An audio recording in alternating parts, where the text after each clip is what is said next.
You didn't quit. Your brain did. And the worst part? It's going to do it again, unless you understand the exact mechanism it uses to stop you. Here's something your brain never told you. Starting feels better than finishing.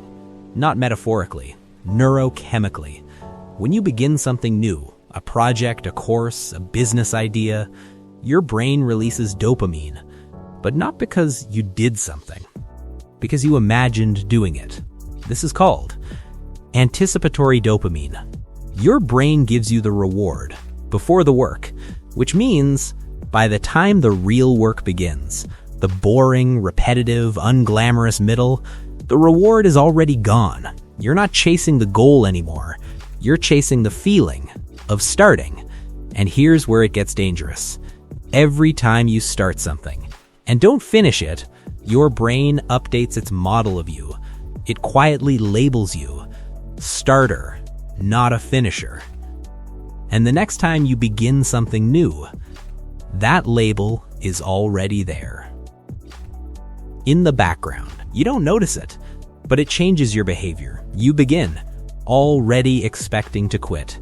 Psychologists call this self-concept contamination, and most people carry it for years without even realizing it. There's a pattern behind why you quit, and it's not random. Research shows most people quit at the same point, not the same day, the same percentage, around 40%.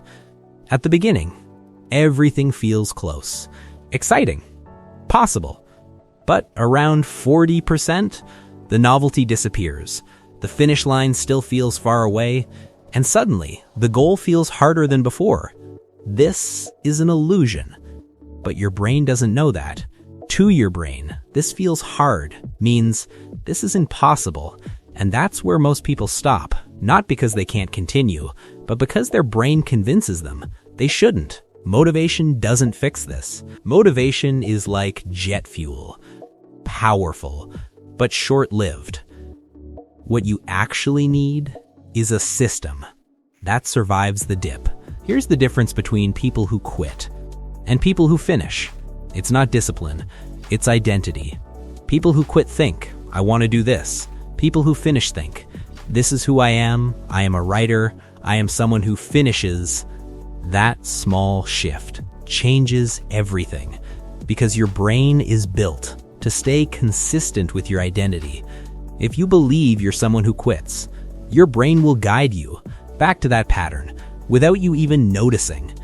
This is why willpower fails. You can't fight your identity with effort. You have to change the identity first.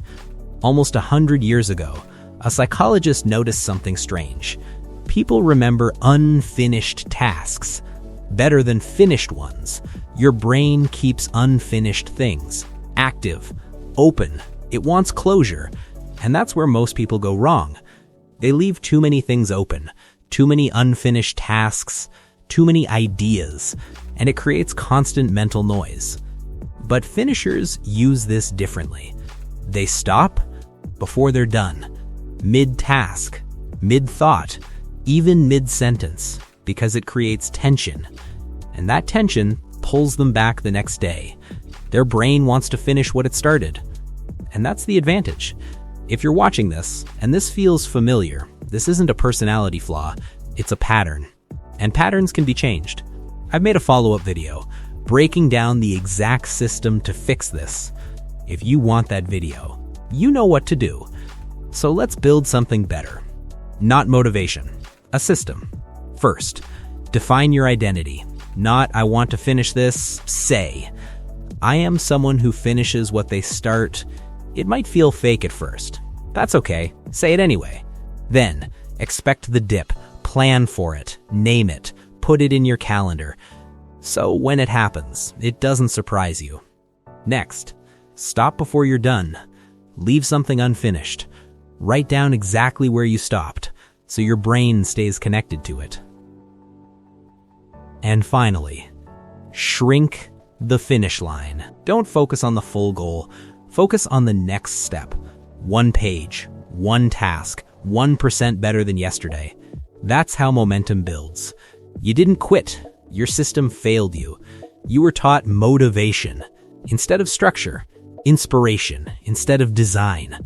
But people who finish things aren't different. They just use a different system. They understand something most people don't. Starting is a feeling, finishing is a decision, and that decision has to be made before the feeling disappears. Now you know the difference.